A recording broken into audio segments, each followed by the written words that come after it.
Signal, track Mike Pence. Area was shot. Reaction now.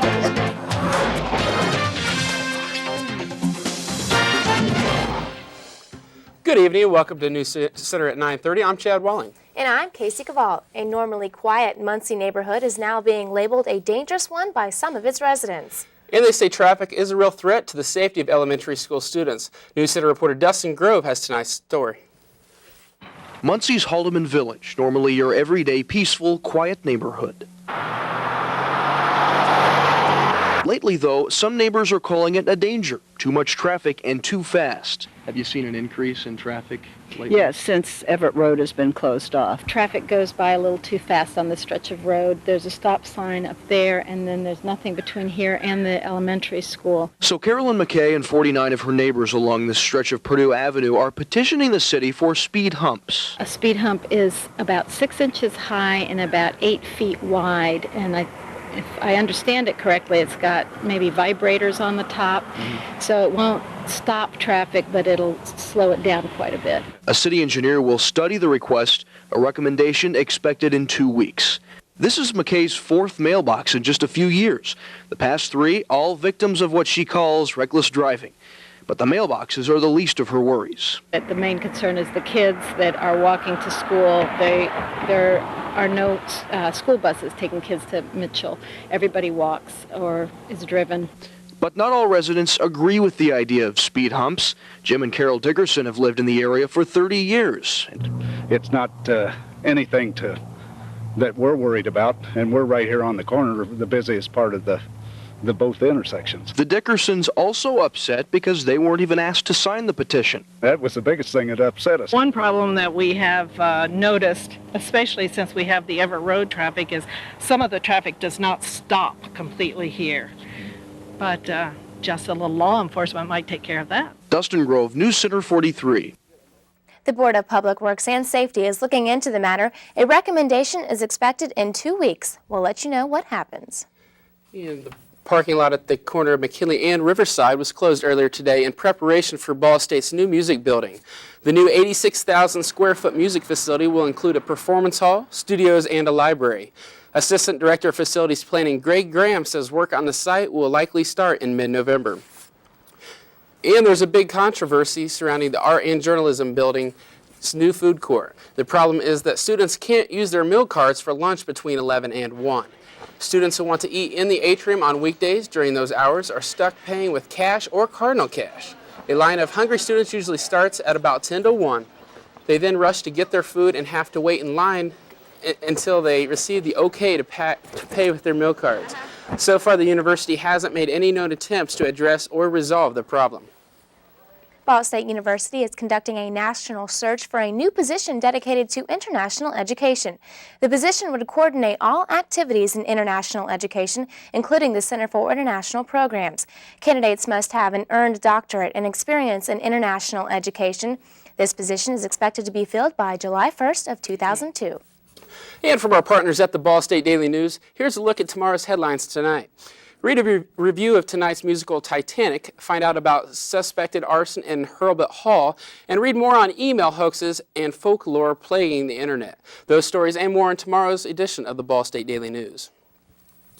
And the Halloween caution is on many people's minds because of the events that have resulted from the attacks of September 11th. Many parents are fearful for the safety of their children and are reluctant in allowing them to participate.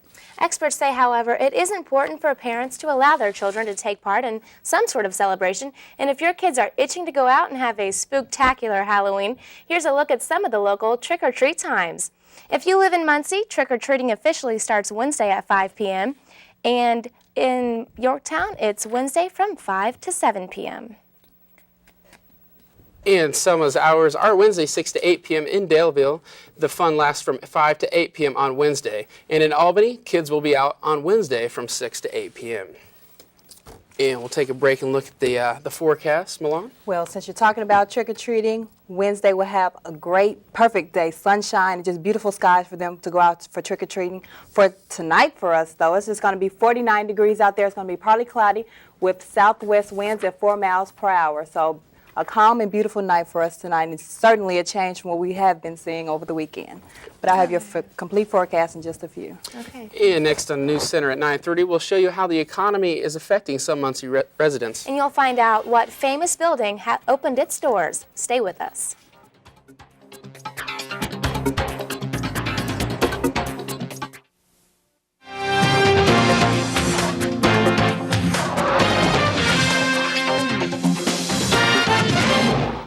It is unclear how anthrax found its way into Congressman Mike Pence's Washington, D.C. office. There is no evidence to suggest Pence has been infected with anthrax, and only one member of Pence's staff says he has experienced flu-like symptoms. But precautions are being taken. Pence, along with his wife and 10 staff members, will be treated with the medication Cipro for 60 days. Pence also says there is no evidence that the anthrax was targeted towards his office located in the Longworth building. The building has been closed since October 17th after anthrax was found on a letter sent to Senate Majority Leader Tom Daschle. And a new ad is running on Evansville television stations in support of one of the proposed Interstate 69 routes. The ad is supported by two environmental groups, the Indianapolis-based Hoosier Environmental Council and Washington, D.C.-based Friends of the Earth. The groups say this route would use existing roadways of US 41 and Interstate 70. They say that this would be the cheapest way to link the city with Indianapolis, though it would take a longer time to travel.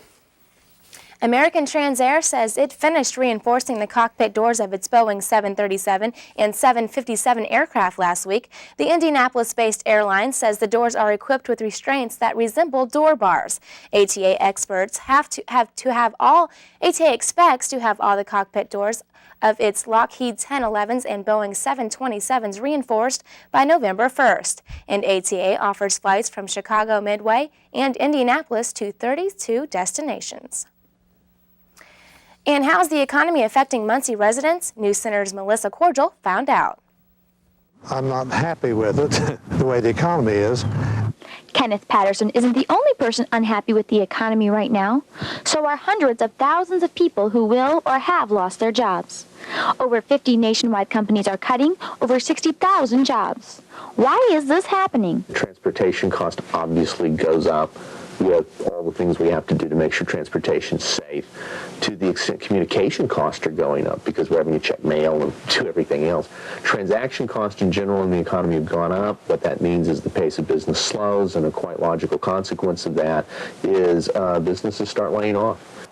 According to the Washington Post, too many companies with too much capacity have sparked price wars. Firms are responding by laying off workers, scaling back on travel and bonuses, and deferring equipment purchases. The Federal Reserve is doing what it can to try to loosen the spigot on the money supply. It's not clear how much more of that can be done one way or another. The cutbacks in many industries, including the auto industry, have so far not hindered car sales, possibly due to the special deals auto companies are giving on financing. The auto companies are perhaps giving better deals. You hear a lot about 0% financing, and people are taking advantage of those kinds of opportunities. The question is, can that sustain a recovery for the long run? The economy and the thousands laid off can only hope so. For News Center, I'm Melissa Cordial. And a seminar was held in Trenton, New Jersey Monday for employers dealing with the threat of anthrax. As Dick Standish reports, doctors and hazardous materials personnel were among those slated to speak about how to identify and handle suspicious mail and the steps that should be taken should a harmful substance be found. Can somebody give us an update on the Princeton post office? I understand that was closed over the weekend. The acting state health commissioner responded that Princeton was closed when a small trace was found, so small that workers can choose whether or not they want to take antibiotics. All further tests, he said, have been negative. What about the changes in medication for possibly exposed workers at the Hamilton post office? The treatment has been changed several times. The question, if you were originally given 60 days of Cipro, which has had some side effects, should you now be switched to the latest program, 10 of Cipro and 50 of doxycycline? The commissioner simply said he didn't know. It hasn't been decided, but it would be hard to take back any pills outstanding. And the business people also heard a warning from the county prosecutor. There will be penalties for anyone who thinks this is a time for jokes with talcum powder, soap, and other substances. Hoaxes, jokes, anything like that will not be tolerated by local law enforcement. The fact that it was an innocent joke is not going to be a defense in a court of law. Because resources are too strained, anxiety is too high. And American planes are picking new targets as criticism grows against the U.S. bombing campaign in Afghanistan. Of the recently opened fronts is along the Cockpit River in northeastern Afghanistan. Satinder Bindra has more. For the first time since the start of the bombing campaign, U.S. planes have been targeting this area near the Tajikistan-Afghan border. The U.S. planes dropped 10 bombs, and all 10 bombs exploded. Northern Alliance commanders say the bombs fell close to a location where the Taliban have a military base. Encouraged by these strikes, Northern Alliance forces have been keeping up a steady barrage of tank and mortar fire all day. So far, there's been no response from the Taliban, but experienced anti-Taliban commanders warn the Taliban are still around and will choose their moment to fight back ferociously. The Taliban are not birds that they'll fly away with one bomb, says Qazi Kabir. They have plenty of military strongholds and they'll not leave them. All along the front in northeastern Afghanistan, the Northern Alliance says radio intercepts and troop movements suggest the Taliban have positioned Arab, Chechen and Pakistani Mujahideen, reputed to be their toughest fighters. For about a week, U.S. planes have been bombing frontline Taliban positions. So far, these attacks have failed to change the military position on the ground in this sector. Anti-Taliban forces here have still not managed to move forward. To launch an attack, Northern Alliance commanders say they need food, money and ammunition, all in short supply here. In turn, they're softening their earlier stance that U.S. ground troops are not welcome. Now responding to some media reports that the U.S. wants to set up a base in northern Afghanistan for 600 troops, anti-Taliban forces say they'll consider any such requests. Northern Alliance forces also say the U.S. should realize the campaign to oust the Taliban will test everyone's patience. The main point is that if you have to struggle against your enemy, you need patience. If you have patience, you will succeed. It's advice that comes from experience. The Northern Alliance has been battling the Taliban for 7 years, and despite a month of bombing from the world's mightiest power, it still appears no closer to victory. Satinder Bindra, CNN, on the Tajik-Afghanistan border. UN officials have said they would consider an invitation by the Taliban ambassador to discuss the situation in Afghanistan. And nearly 20 shoppers at a Cleveland Sears spent part of their time in the hospital after an explosion at the store today. 2 employees also suffered second and third degree burns. Authorities say the explosion was caused by an electrical malfunction in the store's basement. No deaths were reported. It was quite a warm day out there. Is this going to be the same? Yeah, it's going to start to warm up today and into the rest of the week, but I'll have your complete forecast just right after the break.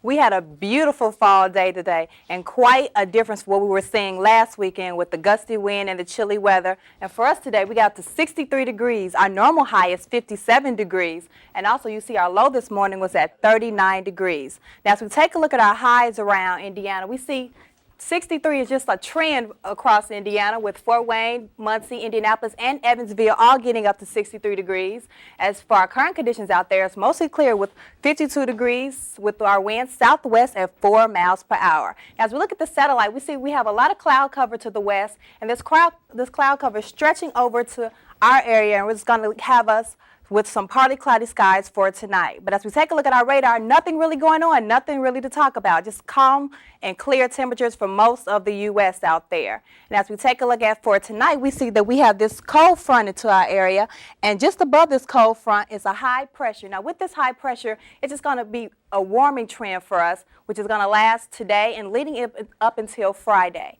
Now as we take a look at our lows for our area, we see that we have 40s for tonight, and up in the northern plains, stretching to the Great Lake region, we have 30 degrees for their lows for tonight. For tonight for us, though, it's going to be partly cloudy out there with a low of 49 degrees with our wind southwest at 4 miles per hour. Tomorrow morning when you wake up, it's going to be partly cloudy with our temperature 47 degrees and our winds out of the east at 4 miles per hour. Now tomorrow we still have this cold front that was in our area, and as it's moving more southeast, it's turning from a cold front to a stationary front, and we still have this high pressure system in our area, which is keeping our warming trend, just keeping it going. And as we take a look at our highs for what's going on in the U.S., we see starting up in the northern plains, we have the 40s, and then just moving on down to Texas, we see this gradual warming trend. But for tomorrow for us, it's going to be partly cloudy with the high of 61 degrees and our wind southwest at 8 miles per hour. And as we take a look at our 3-day, look at that, Wednesday, Thursday, and Friday, our temperatures in the middle to upper 60s, but we do have some rain coming our way on Friday. So up until Friday, a good day. This is not really chilly. I Yeah, like that. something to look forward to. Thanks a lot, Mom. All right, Tommy, is Ball State volleyball going to continue their winning streak this weekend? Well, Ball State going for number 39 and 40. I'll have a look at that when NewsCenter Sports continues. 90 Seconds of Suspense is next.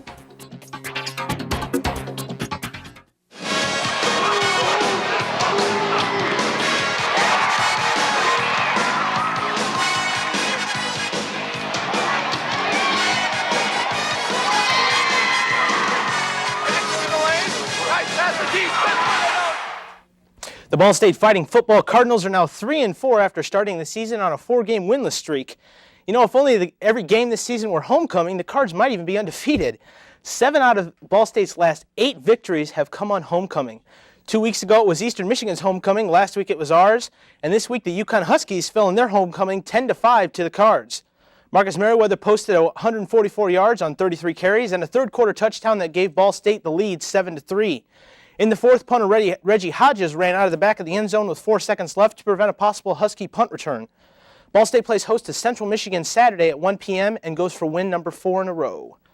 The Volley Cards were in action this weekend looking to extend their home winning streak to 40.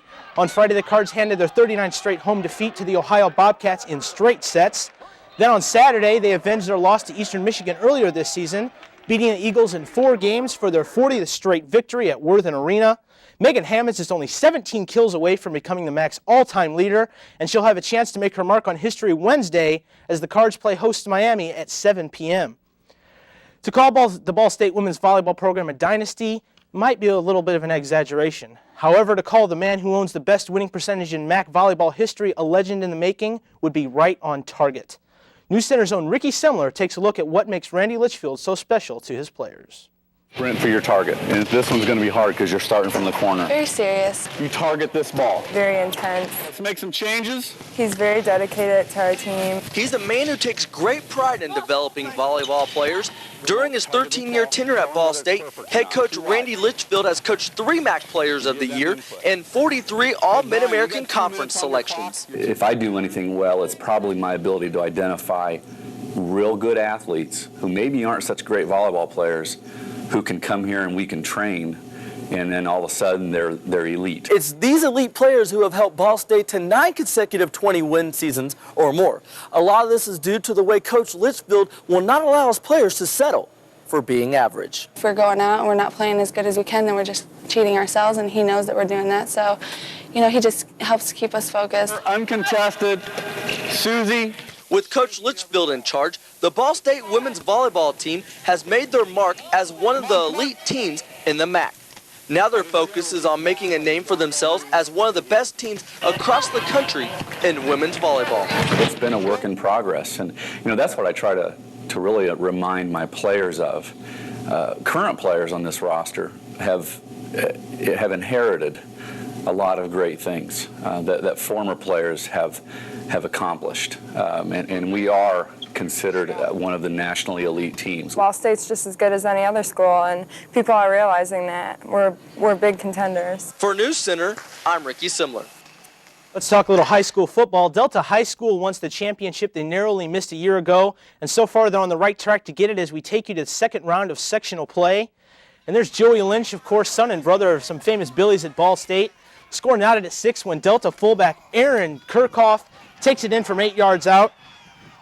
Eagles rattle off 28 unanswered points, thanks in part to a little luck. Check this out on Belmont's ensuing drive. This ball clearly hits the ground, but they ruled it a turnover.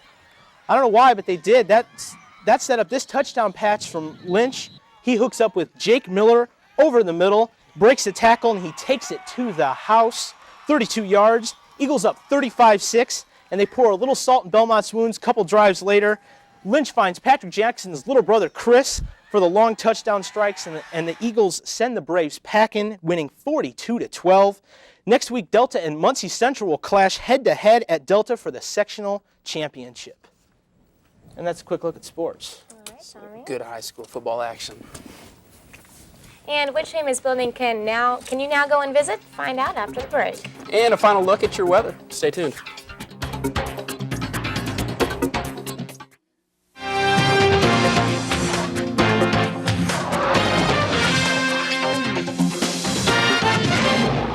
And there's some good news out of Chicago. The nation's tallest building, the Sears Tower, is once again open to visitors. Former President George Bush helped reopen the observation deck this morning. Bush says it's a message that the terrorists have failed.